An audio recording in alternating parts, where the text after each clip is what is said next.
Woe to you who add house to house and join field to field, till no space is left, and you live alone in the land. The Lord Almighty has declared in my hearing. Surely the great houses will become desolate, and fine mansions left without occupants. A 10-acre vineyard will produce only a bath of wine. A omer of seed will yield only an ephah of grain. These are the words from Isaiah chapter 5, verses 8 through 10, and they're spoken in a changing world. One of the things that historians have come to find out about the 8th century region of Judah is that there was increasing stratification of society, specifically that trade, which had prior to this really been limited to regions, small regions in the area, had begun to expand rapidly, so that there would be trading from far eastern and far western regions, from down in Egypt to up near Turkey, and right smack dab in the middle of it was the Holy Land, the Promised Land. And as a result, there were many in the society of Israel and Judah who became very wealthy, and with their wealth started buying up the land of people who lived nearby them, building massive houses, combining fields that had been with other families for generations. And because of that, there began a long process of economic stratification, right? Where there was a very wealthy upper class, way down at the bottom, a very poor lower class. Part of Isaiah, and parts of lots of other books in the Old Testament, Amos comes to mind especially, a lot of those books are speaking to that reality. What do we do as a society when we see so many suffering while so few prosper tremendously? And what Isaiah seems to be suggesting is that this is not God's will. That a society that is structured to reward the rich and the powerful at the expense of the poor is not a just society. Now, I don't personally read into the Old Testament a command to complete economic equality or, dramatic redistribution of wealth. I don't read that specifically into these texts, but what I do read across the entire Old Testament, and especially into Jesus' teachings in the New Testament, is a command that loving one another, loving our neighbors, demands that we treat one another equitably, and that we structure our society so that there is not suffering that is needless. That's been coming to mind lately as we've continued to talk about racial injustice in the United States. Comes to mind especially because I've heard some who would claim that this isn't anywhere in the Bible, this sort of social justice language. It is. It actually was reminding me of the city I grew up in. I grew up in Kansas City, and many of you probably know Kansas City straddles the state line between the two states of Kansas and Missouri. Unless you're from there, you might not have reason to know that a lot of other social divides straddle that state line. Specifically, that the Kansas side is mostly suburbs. There's not a lot of industry over there. That's where a lot of the great schools are. There's a lot of suburban living over on the Kansas side of Kansas City. On the Missouri side is downtown, are the sports stadiums, a lot of factories and industry, and there's of course suburbs over there as well. But there is undoubtedly a racial and economic divide that straddles that state line as well. Back in the 50s and 60s, as people started moving over to the Kansas side of the state line, redlining the practice of limiting who can live in which communities on the basis of race, dramatically limited African American opportunities to move over to Kansas. Now, of course, the land on that side of state line was cheap, and even today, it has great schools.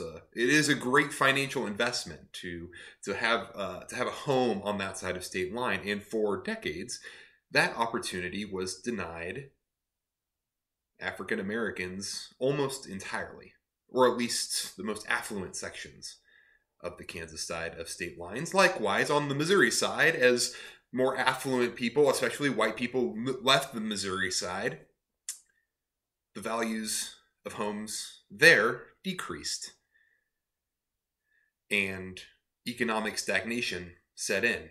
There are vast swaths of the Missouri side of state line that are incredibly economically depressed.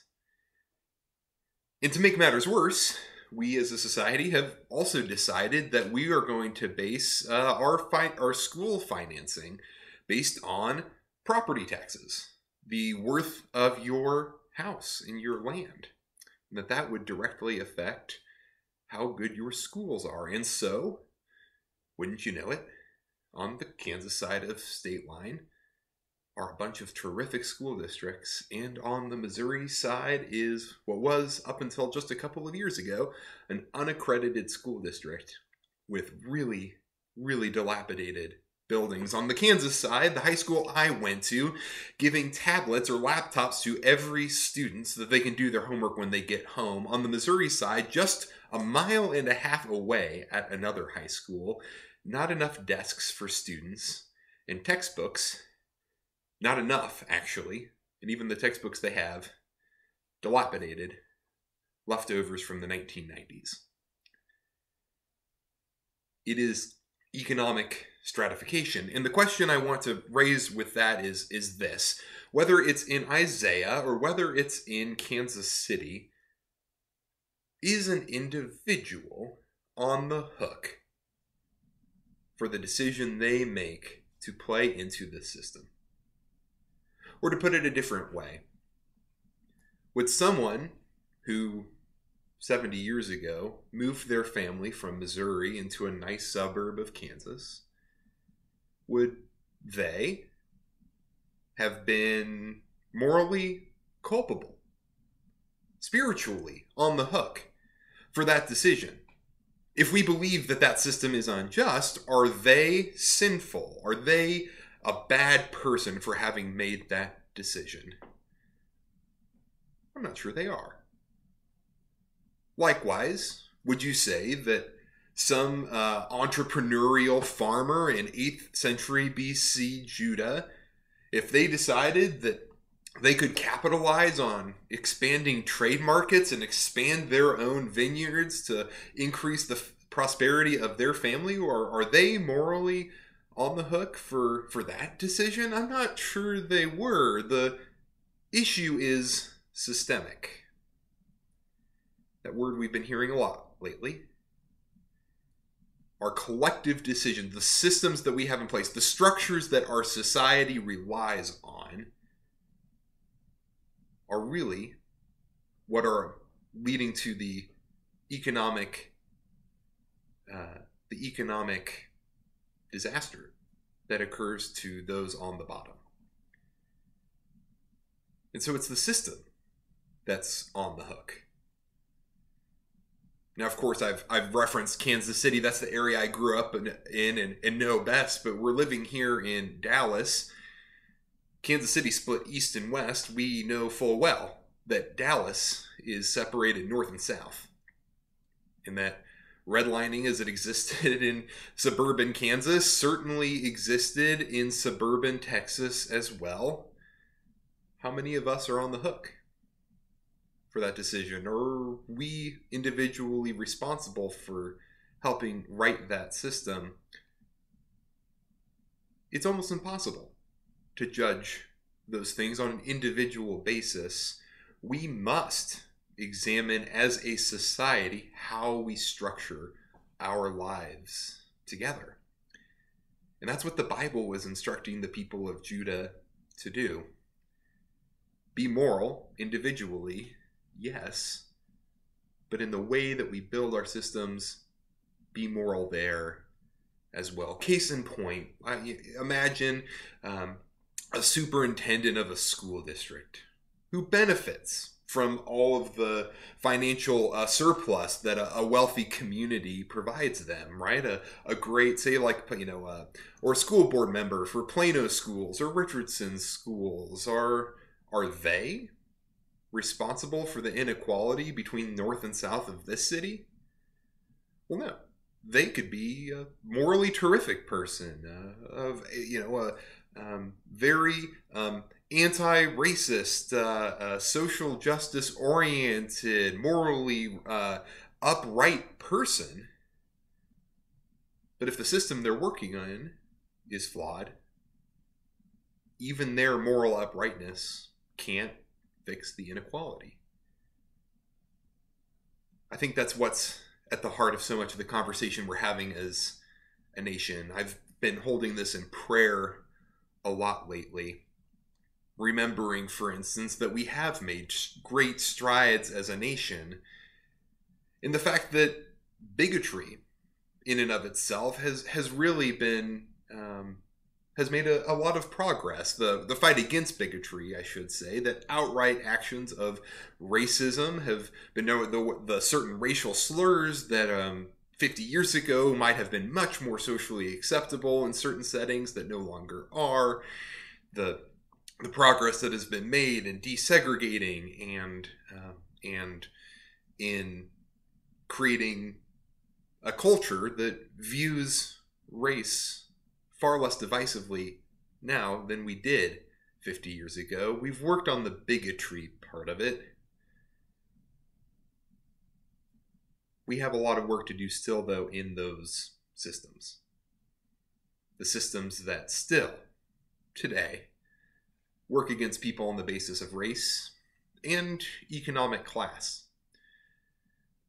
Once we acknowledge that fact, that's when we can get to work fixing the problems that exist. We as a congregation can have some role to play. We as individuals can have some role to play. But ultimately, it is us collectively as a society that in clunky, awkward, uncomfortable ways have to figure out new ways to live together.